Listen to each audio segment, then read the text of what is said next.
thank you for joining me today. We have the microphone over there. So I'll start by a quick introduction of the topic. Obviously, many of us here in Bali are remote workers. As Jérôme introduced, my business is mostly in China. I relocated here a year ago, but I still run the business in China. I travel quite often over there, but it also opened my eyes on how we can work differently, how we don't need to be in an office from 9 to 5 every day, how we don't need to meet with our team members all the time, and how as a leader we need to adapt to the changing working environment.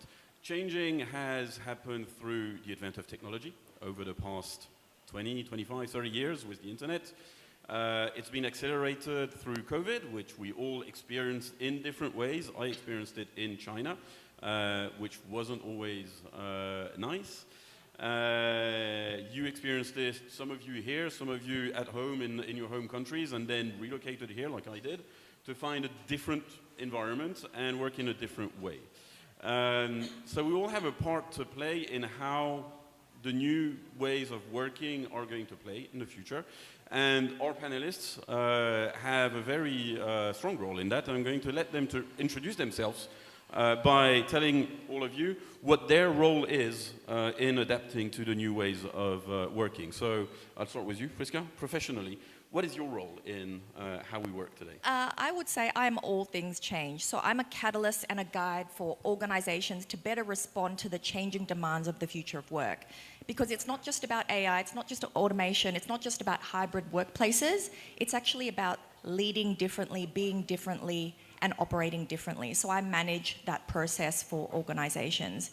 And my work really revolves around 3 key pillars. It's about how to co-create and engage change in your business with your people, not doing it to your people.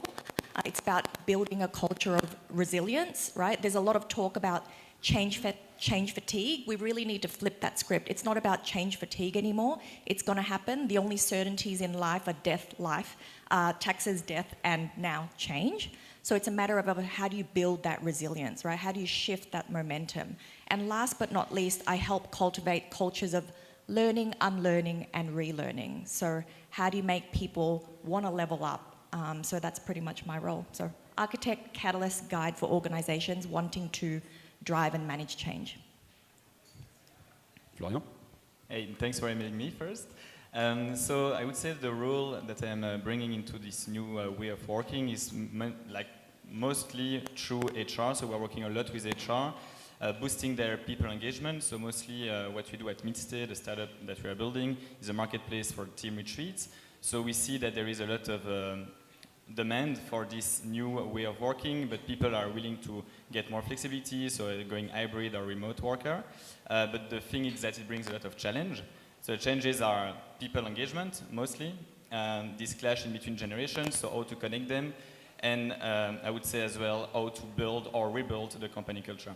So the way that Midstay is bringing that is by bringing people together for a few days, and that brings like team building activities, business workshop, training, mentoring. Thank you. Rémi? Thank you for having me. Thank you everybody for being here. Thank you for the team also to organize this amazing thing in this cool venue. My name is Remy and I'm working to help him small, medium and big companies to understand how AI will change everything in their world and also to manage the fear the employees can have about that. And I'm helping them through courses, through some courses about AI in video, in text, and in images. So this is my work today.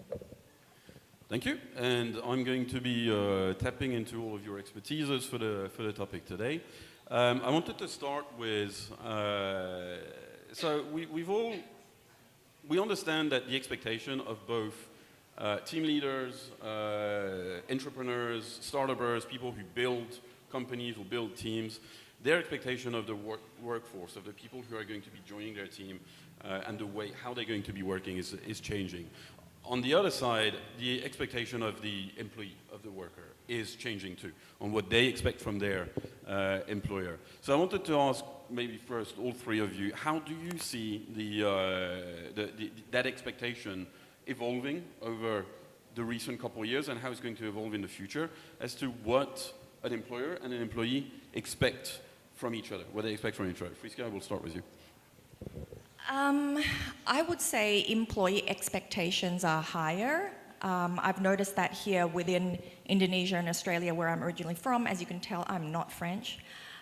Especially post-COVID, the employer's responsibility to provide guidance, mentorship, team management, as well as mental health resources, I would say that's rising.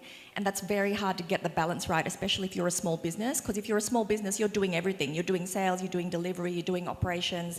So how do you add yet another thing onto your already heavy plate? So that's what I'm noticing. Thanks. I'll go in order. Right, yeah, so I would say that employee for sure has a much bigger expectation right now, but again, I think it comes back with this generation clash. We really felt this break at the COVID time, where older generation used to go 9 to 5 at the office and kind of missed it after a few months, and others actually took the opportunity to take that on the long run, where it will be quite interesting to see in the future how younger people right now will become manager in the future and how they will implement that for the next workforce.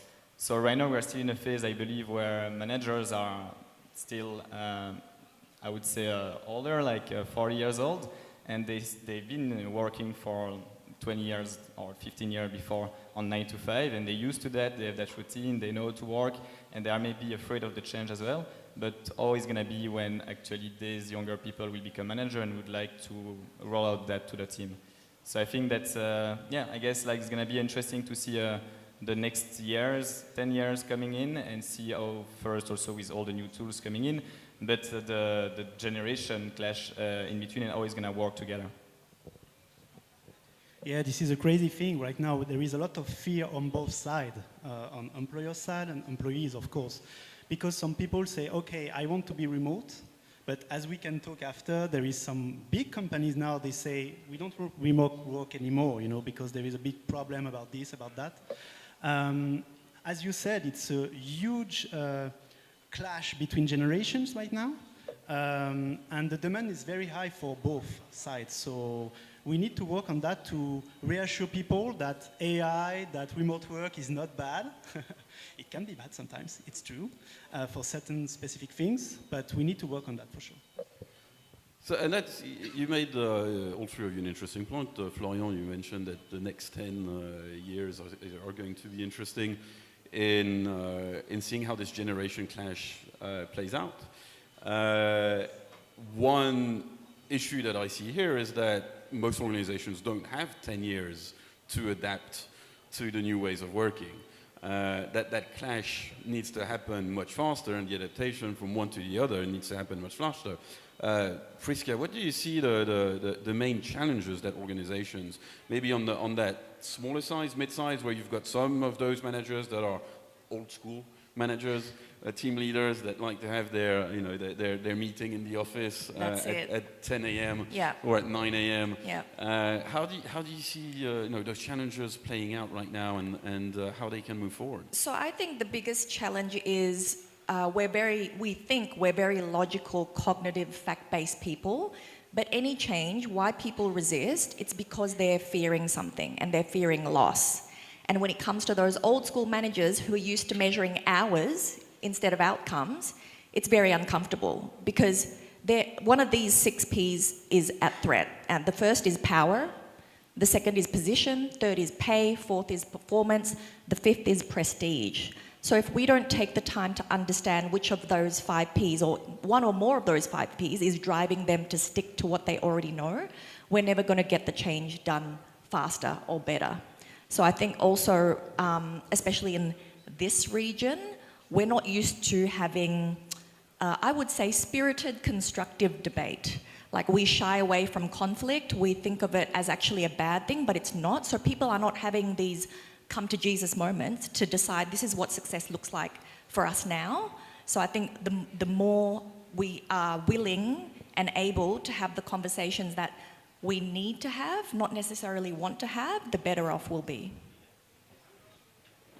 How about the employee side? And maybe another one of you you two can answer this question.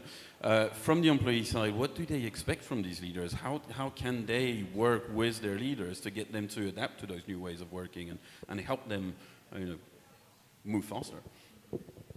Yeah, but the first is the flexibility. I think we're going to speak about it as well with that new way of working as well with fractional work. But flexibility is a big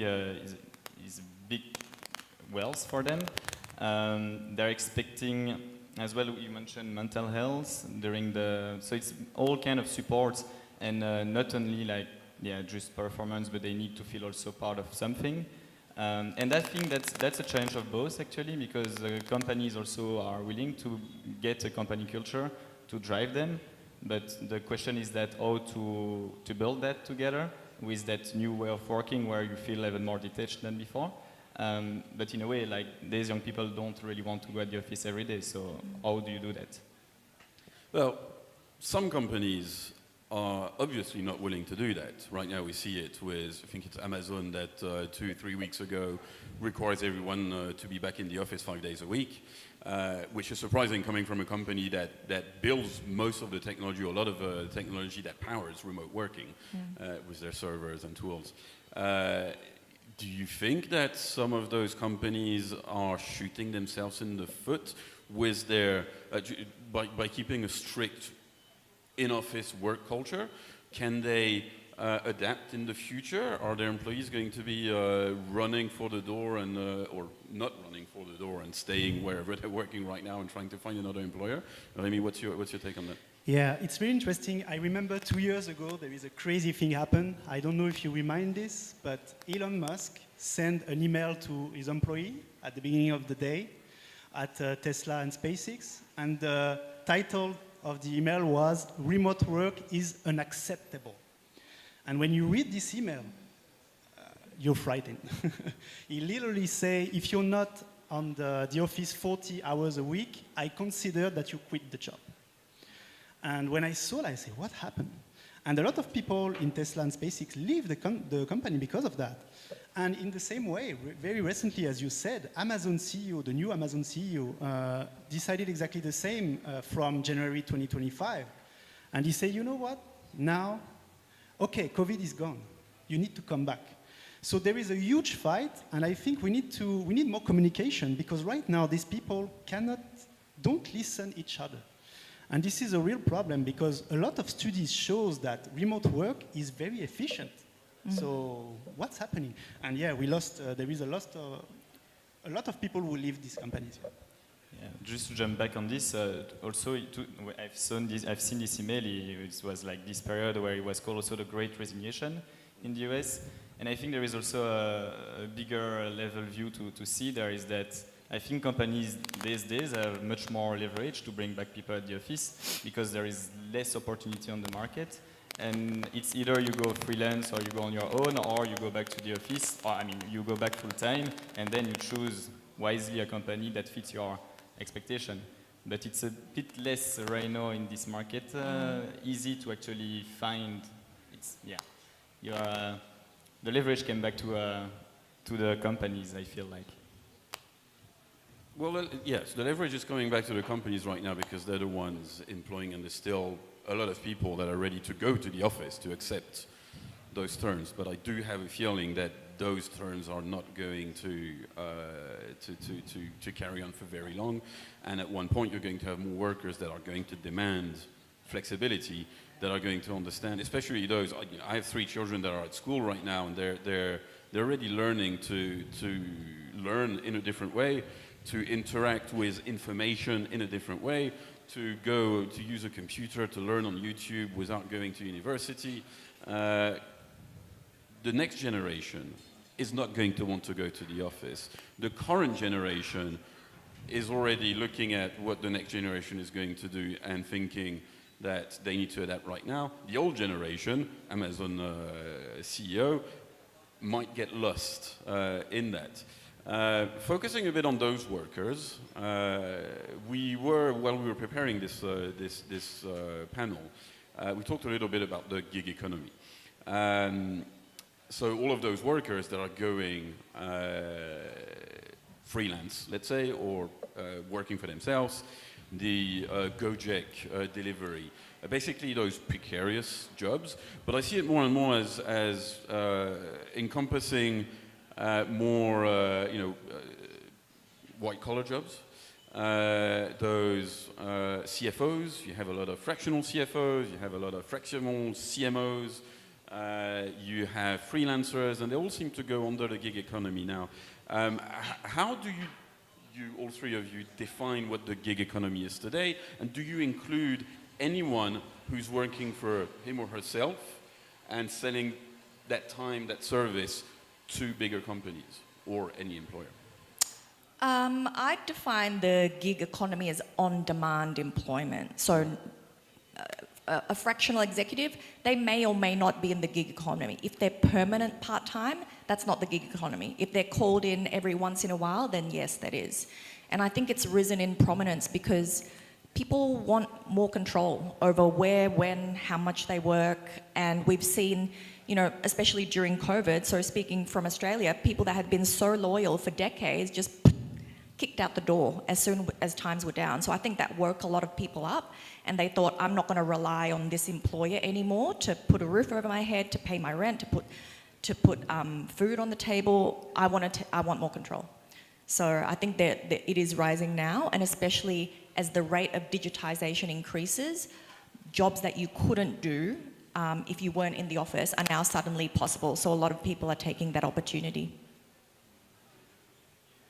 Any different perspective from both of you? Defined, yeah. Yeah.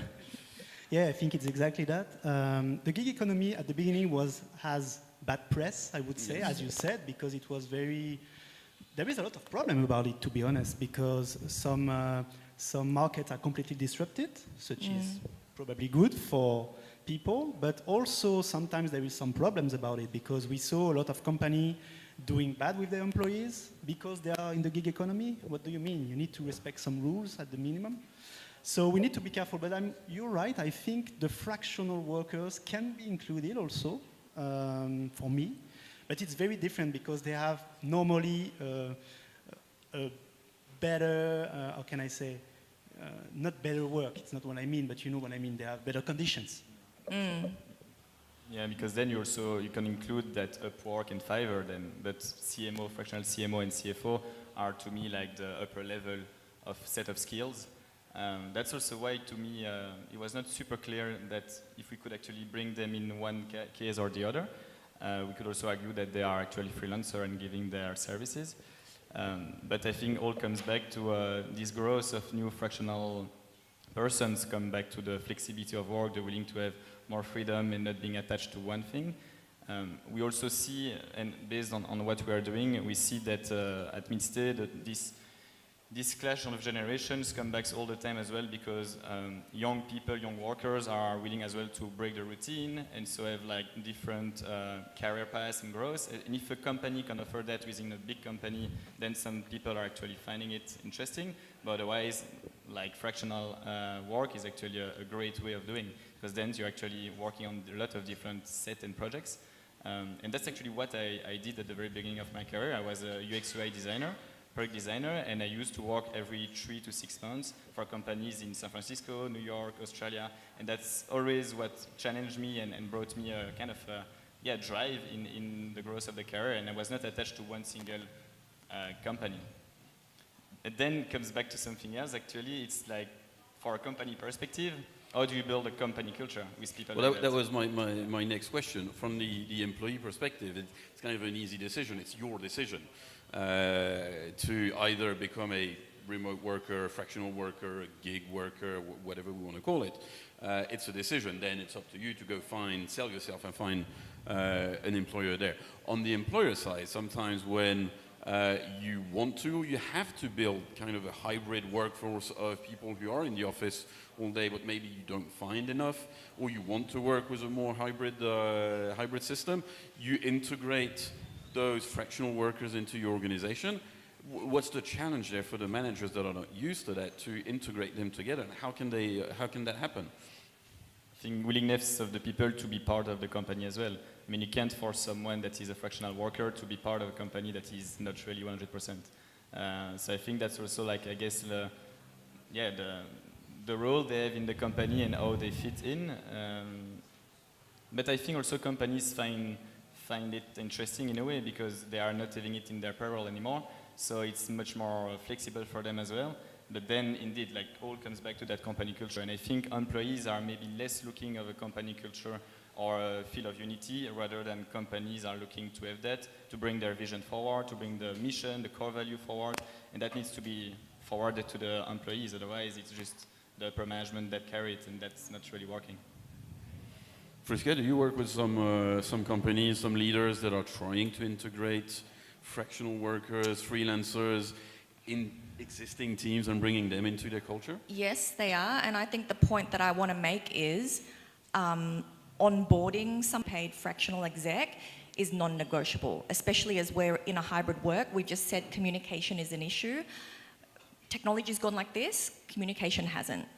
And it's harder today because, believe it or not, our ability to absorb information, it's actually plummeted to 2.5 times less than pre-pandemic levels. Like, we're constantly bombarded with information, 40,000 marketing messages a day. Like, we're expected to do more and more and more, but with less. And so people are frazzled, their attention spans are not there, and so we actually need to do more communication. Like, we need to keep on repeating and build understanding gradually. It's the same with culture. Like, don't assume it. You have to first define it, then you create it, and lastly, you enforce it. And the way you enforce it is bringing the conversation alive. Like, once in an induction for 3 hours is not enough. It's that regularity that helps build trust and consistency and gives you that strong culture. So it's interesting, and you've mentioned, we're going to go into that right now, technology. Obviously, this is the French Tech, and we work a lot around technology. We are going to be talking about AI, of course, because it's mandatory to talk about AI in any conference about any topic these days.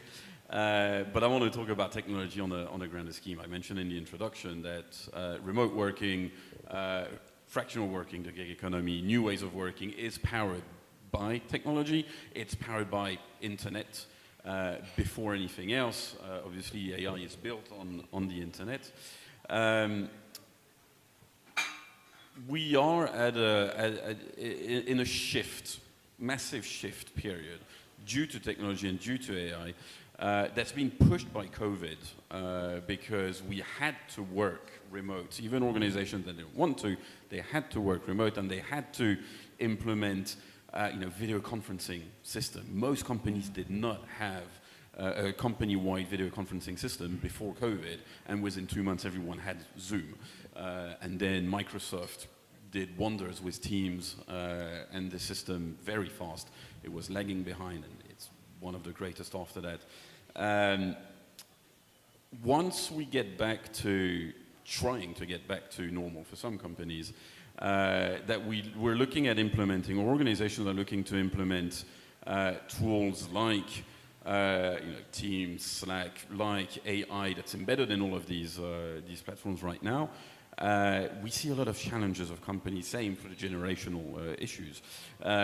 Where do you see those challenges now as companies are trying to adapt to technology, to a younger generation that is, they're AI natives, I think we could call the next generations that's coming out, the ones that are in university right now.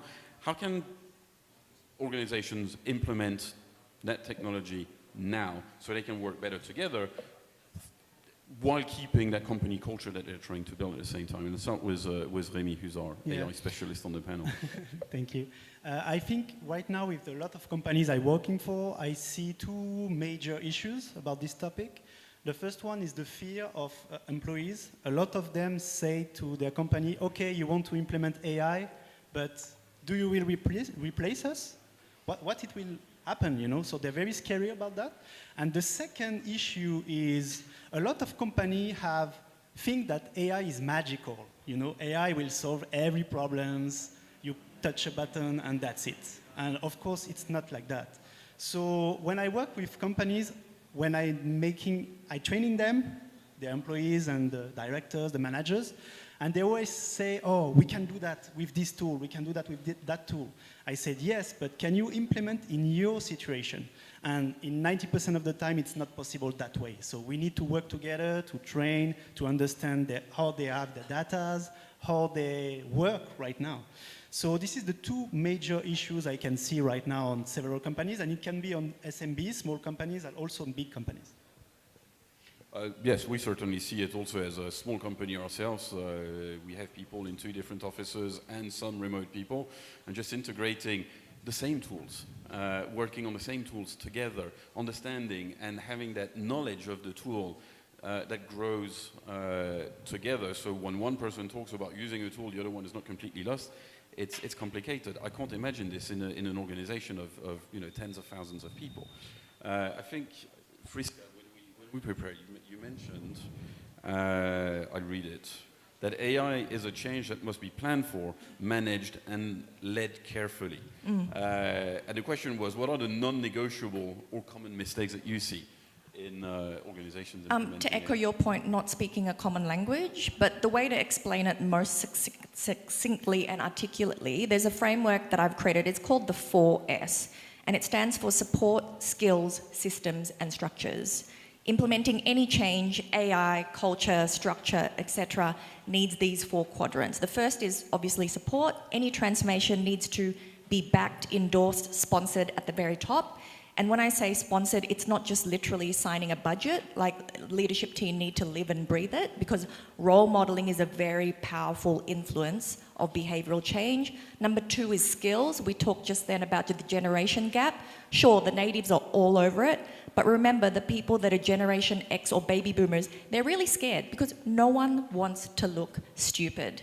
So we have to provide practice opportunities, whether that's a sandpit environment, whether every week you have a lunch and learn on a particular tool. So how do you help build them the skills? And by the way, skills is very different from information, right? Just because I read a book on how to become the world's greatest golfer, it doesn't mean I'm going to beat Tiger Woods next week. I tried. Right?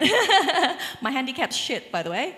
The third point is about structures. So how do you integrate AI use, tools, etc., into just how people work today? Whether it's putting it in their job descriptions, whether it's putting it in performance improvement plans, something needs to reflect that this tool is just how you do business. And lastly, systems, right? AI is all about garbage in, garbage out. If your data is crap, your algorithms will be crap. So that means you need systems continuously measure, monitor how the algorithm is performing. And same with change management. You need to constantly measure how engaged people are. Are they understanding what I'm saying? Do they have the skill sets? So implementing anything is not a set and forget process. It needs regularity and constant refinement. Do you have any examples of companies that implemented it well or are implementing it well right now? Or the opposite? Any one of you? Yeah, I can share an example about Aigle. It's a very huge, close French company. And at the beginning, it was not very good, to be honest. And we tried to change that. So now they decided to train the directors, the managers, to understand what's the problem exactly, what we want to achieve with AI. And now it's getting better. But at the beginning, as I said, they thought that it was maybe a little bit magical. And we see that a lot of times, so yeah. So I know Egg to be a rather big company, and it poses so many questions, and I can see so many challenges with any big company. Obviously, it's going super fast. AI, there's a new tool coming out every day. Every time there's a new model, then one gets better than the other, and you kind of want to shift from one to the other. How can a company stay on top? Because you can't have an AI specialist who's day in, day out, reading, testing, trying, implementing, and the next day you need to implement a new one. What is the secret sauce there to build an AI native or a technology native, because it works for every company, every technology. What is the secret sauce? How do you get a company to go through the years without having an IT manager who's training everyone and retraining everyone all the time? It's complicated right now, so it's why now we have some managers dedicated to AI in some companies. It's coming. It's coming. Of course, it's not small companies, but it's happening. And this person needs to explain and to make some courses to train people in the company.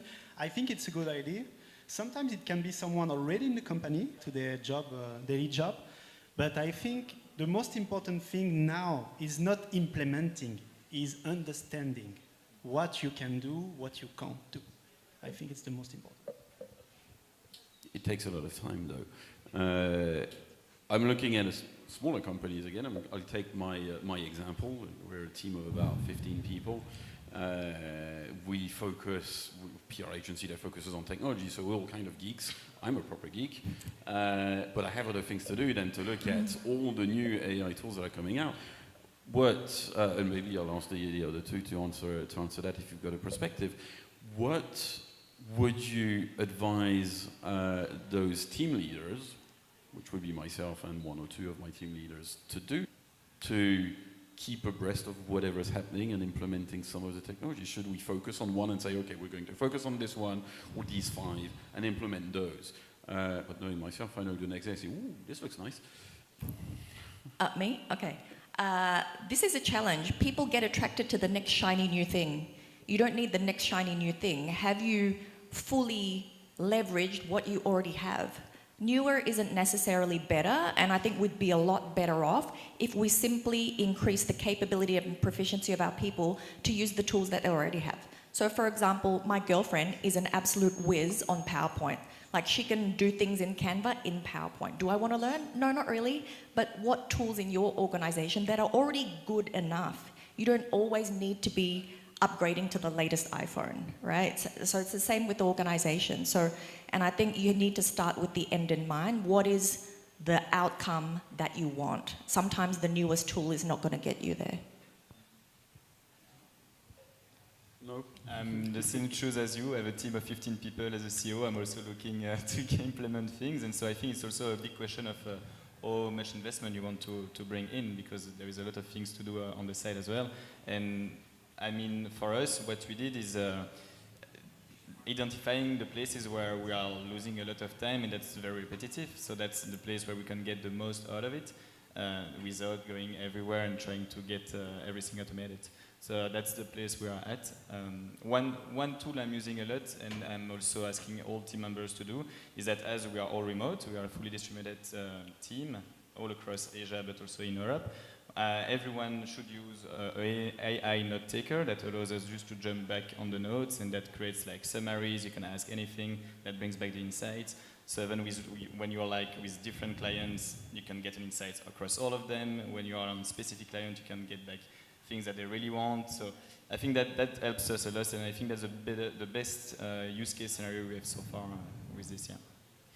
So I wanted to go after, and it's kind of the last topic of this panel, which is the drawbacks and the benefits of working with technology, AI in particular, but any technology. All 3 of you, what do you see right now the biggest challenges that the technology is bringing to organization? Maybe the fight between different perception of the thing, because as I said, a lot of people are very scary about what's happening right now.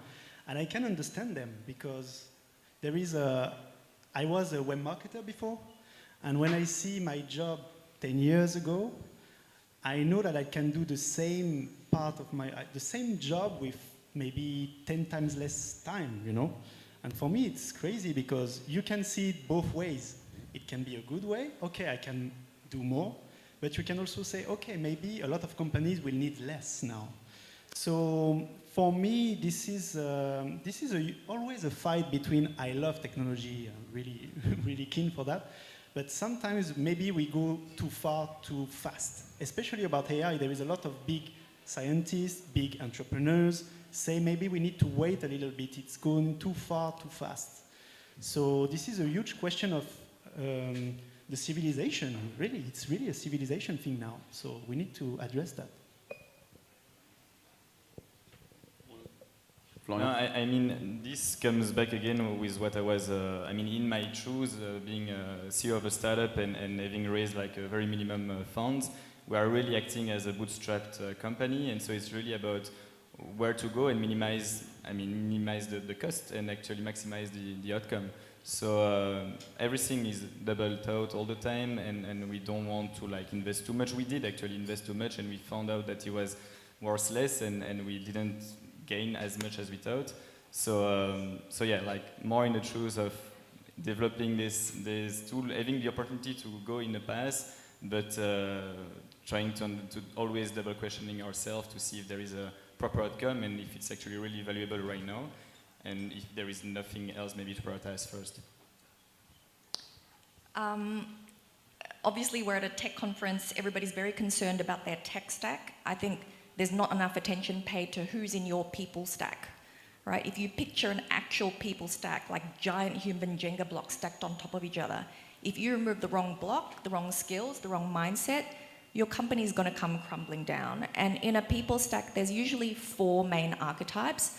The first are the nostalgia seekers. So these are people that didn't grow up in a digital environment. They're usually baby boomers, and coming from a mining background, all the board members fell into this bucket. They were male, pale and stale, right? And they were constantly reminiscing about what worked for them in their glory days 30 to 40 years ago.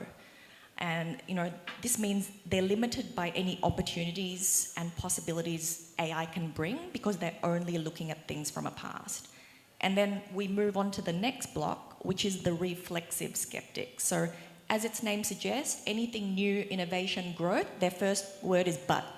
But we've always done it this way.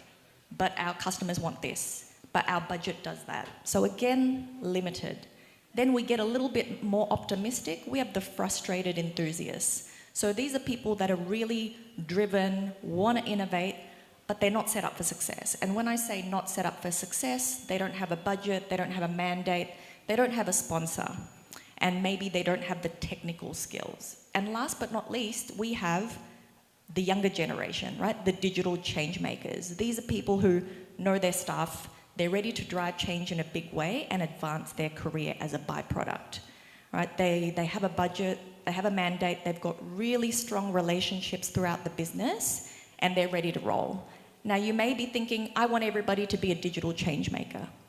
But it's not about elimination. It's not about eliminating one, because believe it or not, the nostalgia seekers have a lot to give. They have a lot of wisdom. They have a lot of experience. So it's not about getting rid of them, but what is the optimal balance of those 4 archetypes that you need in your business so you make the right decisions?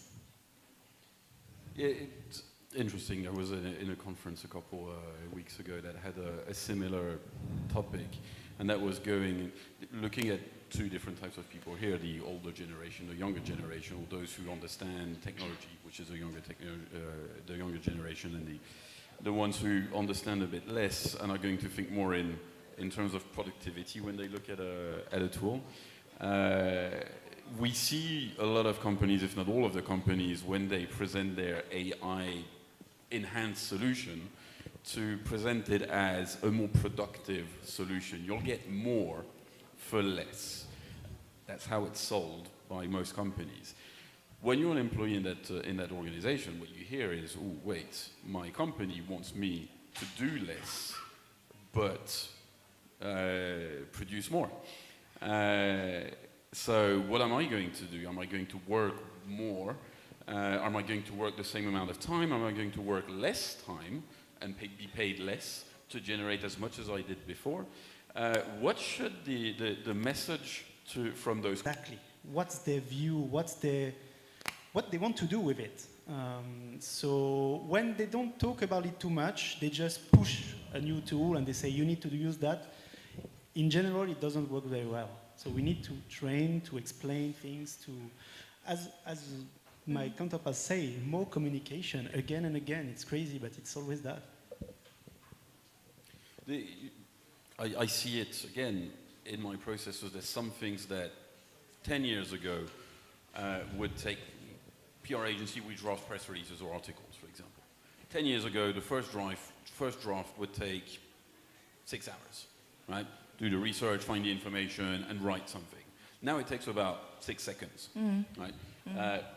Prompt, if you know how to do a decent prompt, and that's not too complicated, and you've got this article. It's a decent draft, you still need to do a bit of work behind, but you've saved 6 hours on it. Now, I can see from ourselves and I can see from my team members that once this is done, I've saved all these hours. Do I need to move right away to the next project? Am I going to do 8 projects in a day when 10 years ago I was doing 1 project? Is this the expectation from my boss, from my leader, to do all of that when there's not a communication? What else could leaders do with all of that time gained? First, I want to make another point. I think the point is it's about augmentation, not replacing. So like I said, people are scared of the new and foreign, so you need to make it clear we're introducing this not to get rid of you, but to actually stop you doing the grunt work, help you do more higher thinking, higher value adding tasks. That's good for your own personal development as well.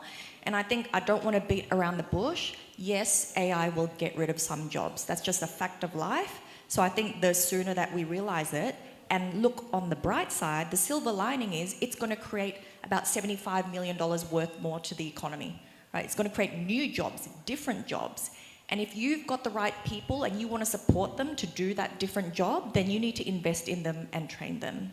At the end of the day, with the advent of AI, some people may not fit in your business anymore, and that's okay. And that's completely okay. You don't need to take everybody on the bus. Some people do not want to. Well, some people don't want, so they're not interested in learning something new. They had a cushy 9-to-5 job doing their thing, they're not interested. And that's totally okay. Not everybody's going to stay with your organization to the very end. Let them find another opportunity that better aligns with what they want. And then you'll find someone that's even better for your business. So don't be afraid to say goodbye to people that don't match your culture. The gain of productivity is something that I think a lot. I see how, let me see.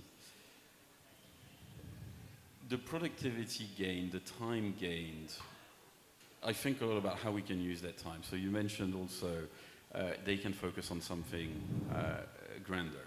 In our business, it could be focused more on the strategy rather than creating content. A challenge that I see with that is a lot of companies say, well, we can replace interns. We don't need interns anymore because we don't need someone to do all of that research anymore.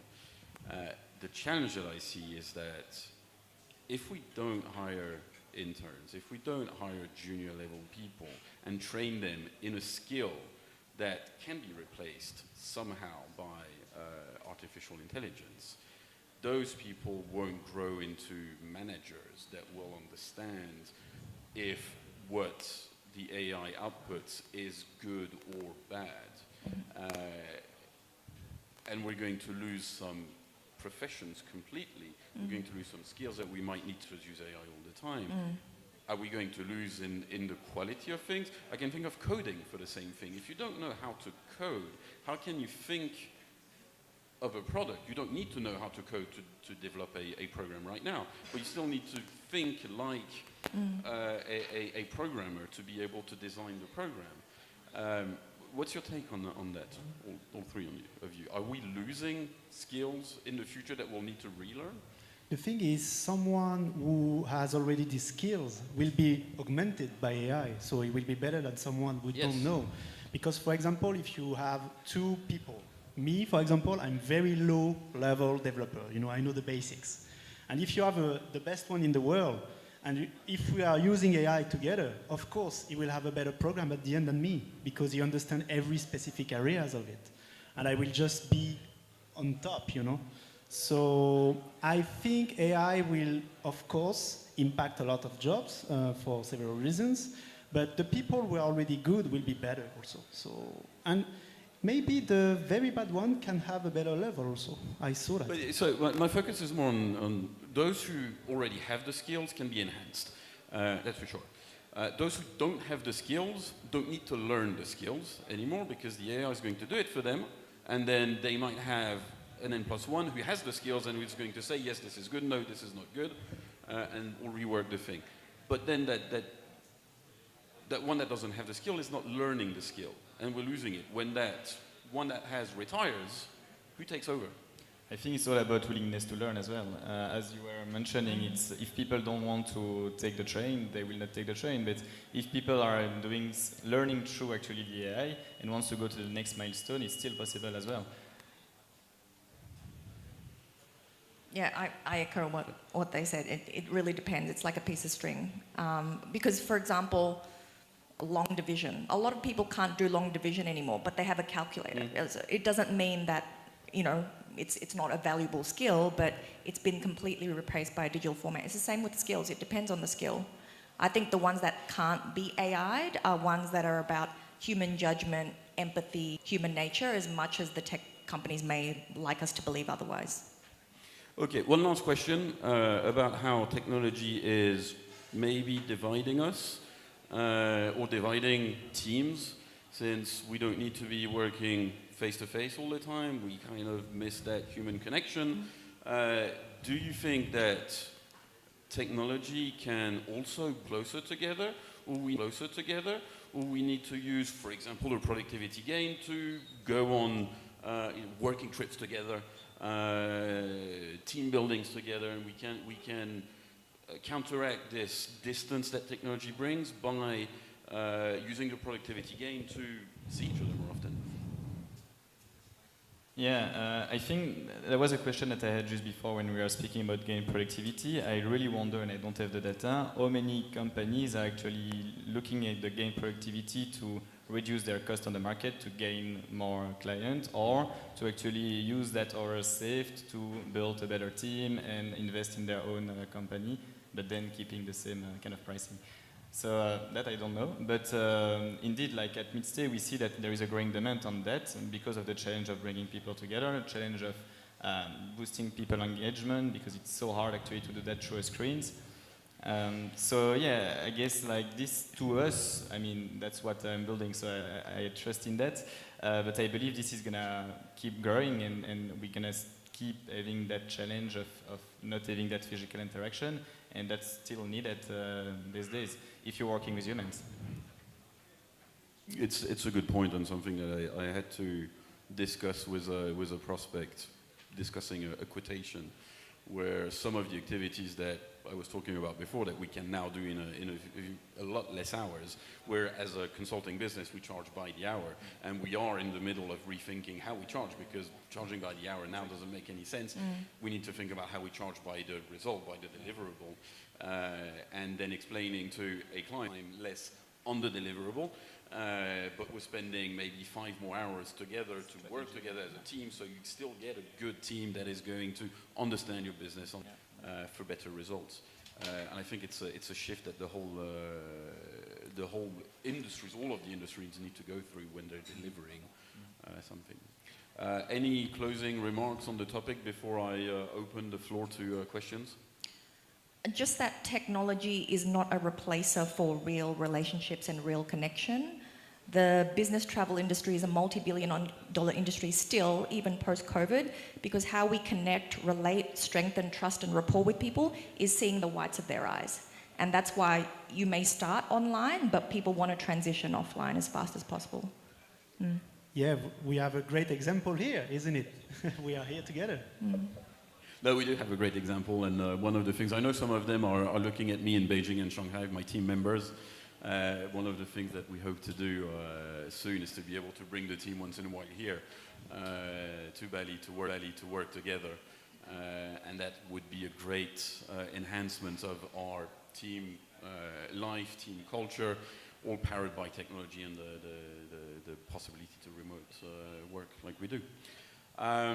I will now open the floor to questions. If you have any questions, you've been waiting for half an hour for your question. Pass the microphone. There. Here.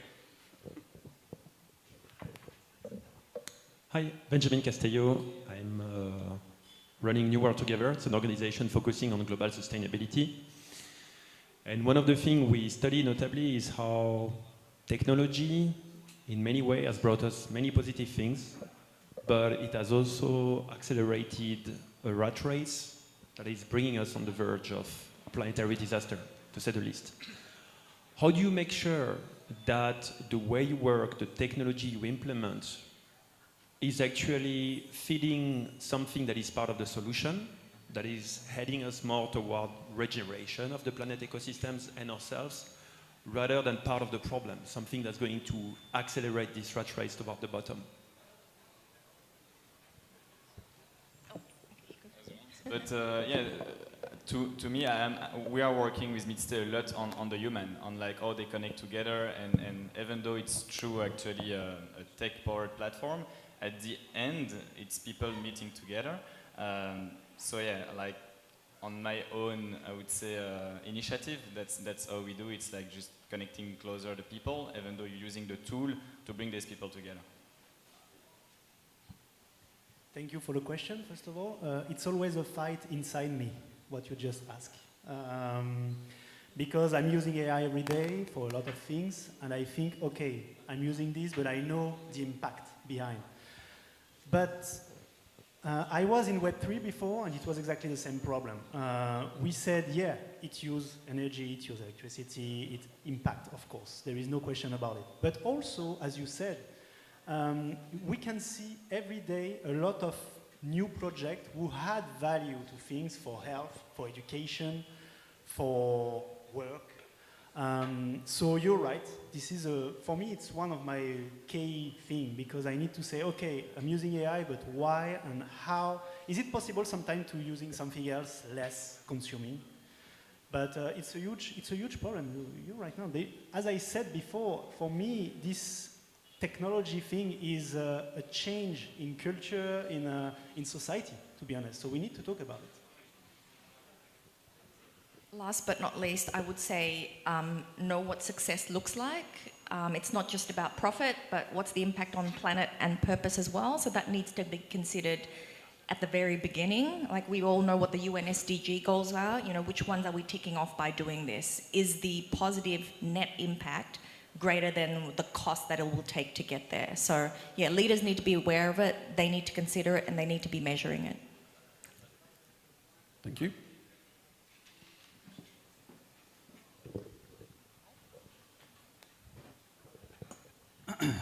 Hello guys, thank you first to La French Tech Indonesia for this opportunity, and thank you guys for this conversation.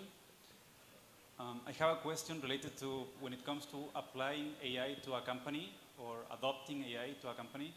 Are we talking about it takes CEO spreading to the executives, hey guys, read the news, and that's it?